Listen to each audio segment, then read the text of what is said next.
Most people dive into Logic Pro and just accept the default look, myself included. That got me thinking, how many of us use Logic Pro every day but haven't actually customized it for it to fit best with how we work? Recently, one of my subscribers shared a video of me breaking down some of the visual tweaks inside Logic that, honestly, I didn't even know. I didn't even know how to do it myself. But now that I've learned it, I want to share it with you. So shout out to you for sparking today's video. Let me show you how you can customize Logic Pro that's going to fit your vibe, make your workspace cleaner, clearer, and more comfortable. Let's get into it. So what we want to do is go to Logic Pro, go to settings, and then go to view. Now in view, you're going to see 4 tabs: general, tracks, mixer, and editors. We're going to go through and show what can be done in here. So first up, we've got the appearance. System setting, mine's dark. I like the dark setting. Then we've got light. Light feels a bit too bright for me. It's a bit old school. Then you've got dark, and then you've got system setting. I'm going to leave mine on system setting because that's how I like it.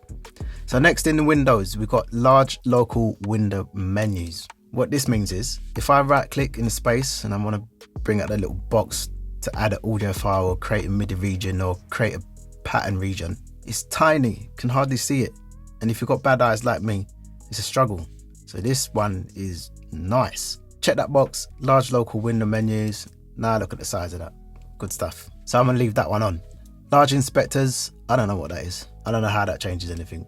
So I'm not sure about that. So let's move on to wide playhead. The playhead size you can change. Really good. I'll be honest, I don't like the way it looks. So I'm going to leave mine on a normal. Show help tags, yeah, we'll keep that on. I like that. So moving on, we've got tracks. You can change the track color. You can assign 24 colors or you can assign 96 colors. I like to keep mine on static, so I'm going to leave that as is. Then we've got the region color. I like this one because I'm going to stick to track color because then I can see what's going on. I feel like I don't have to press command now when I change the color. I'll show you what I mean. So the mixer, if I change the color of that track to purple, it's going to change without me having to press command, which is cool. I like that. So it's just automatic. So yeah, really cool. We'll keep that one. Marker color, I'm not entirely sure what that is, so I'm just going to leave it to static. So the background now, we can change it to bright. That is so nuts. A bit too bright for me. We've got dark, which is my default. I love that. And we've got custom. So if that's too bright for you, too dark, sorry, we can change it. We can change it to whatever we want. So we can go bright white or we can go in between. And that's cool. Then you've got your grid lines, you can turn it on and off, or you can customize them again.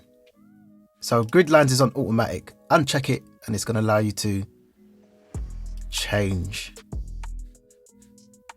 the grid lines.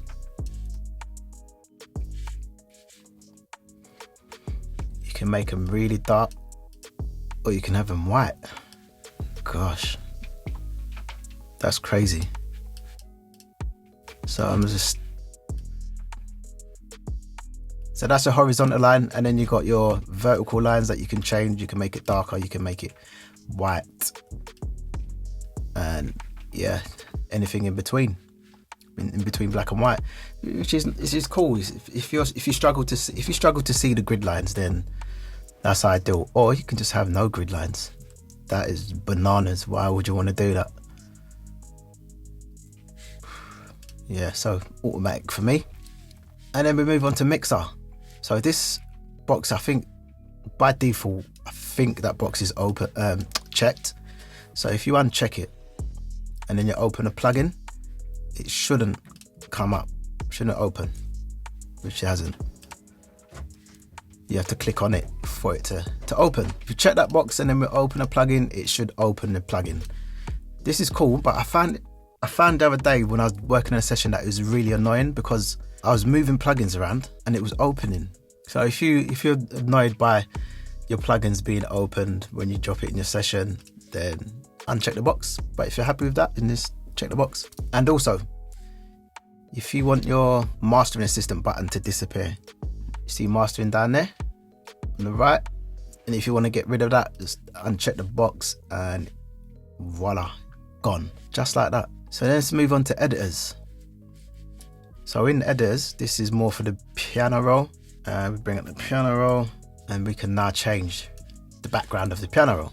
So we click that and it's white. Now, I don't know how I feel about that, if I'm honest with you. It looks a bit too bright for me. I know some people do like that. Nah, that ain't it, y'all. And then down the bottom, when you press P, you're gonna see that it's turned white. If you don't like that, then we just go to editors and we turn it off and check the box. And the other thing I want to talk about is your mixer. So by default, you're gonna see your mixer's got your little stubby, chubby faders. And even in your inspector, you got your little chubby faders. And if you want them to, if you want to elongate them, if you want to make them longer, this is all you got to do. Go to view, click on long faders. So now you can see way better than we used to. Make sure that you got Logic Pro 11.2 updated, which will allow you to do that. So long faders, I absolutely love that, long faders. So that's how you can easily make Logic Pro your own little workspace, your own little hub, where it looks exactly how you want it to look, different from the rest. You don't have to accept the default look like I do. I'm actually happy with it, with the way it looks. I'm just going to keep the long faders and yeah, just a couple of the other things. If you like the video at all, be sure to hit that like button and subscribe for future videos. Appreciate your time. Thank you for watching.